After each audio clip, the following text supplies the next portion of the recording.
If your nervous system is in fight or flight mode and you're stressed and constantly on the go, that's going to add to sleep problems. It's going to add to higher levels of stress. You don't have to help out. When they get out in the real world and they actually have to go to work, they need a safe space because someone said their shoes were ugly or disagreed with them in a meeting and they can't control their nervous system. We're building a generation of people like this. You see it where there's people that are throwing fits when the littlest thing happens. When they do have to think for themselves, they have a nervous system that goes into overdrive.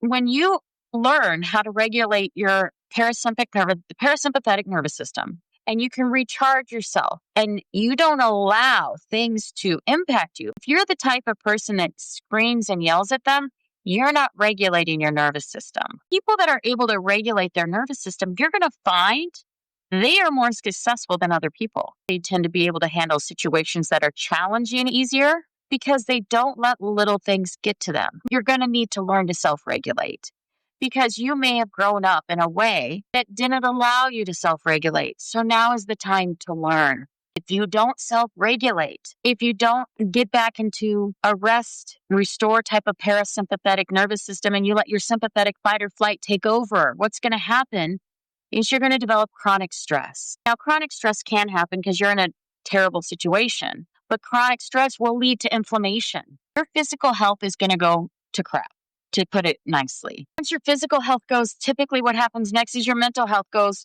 at the same time or right along with it. You're going to have depression where other people would let things go, but you're going to dwell on it. When you dwell on it and you don't look at things logically and reasonably, you can go into serious depression. When we're spoiling our children, when we're doing everything for our children, not having them do chores, not having them learn as they are younger, we're really doing a disservice to our children and helping cause mental illness.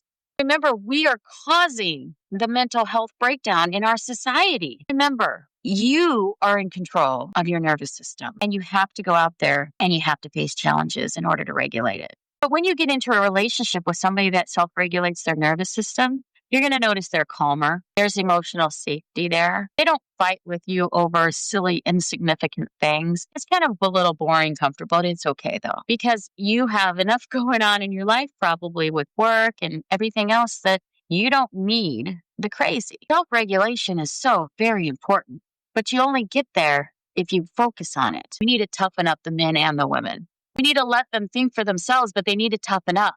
Because right now they're being swayed by everyone else. And we as parents have to create resiliency in our children. And if you break down crying because you stubbed your toe, or you break down crying just because someone didn't like that you slammed a door, or someone says you can't do that, and you cry, you're going to have a really tough time in the real world. Normal behavior is important, but you don't get to normal behavior if you can't regulate your nervous system, if you can't stay calm, if you can't control your feelings and your emotions. Because confidence, true confidence, people, is being calm under pressure. You sit there and whine and complain, or you can take control of your situation, take accountability, monitor your nervous system, and do everything you can to get ahead. It is time for us to stand up as a human race and take accountability for who we are, for how we raise our children, and for how we regulate our emotions. And you are responsible for yourself, and you are responsible for your children.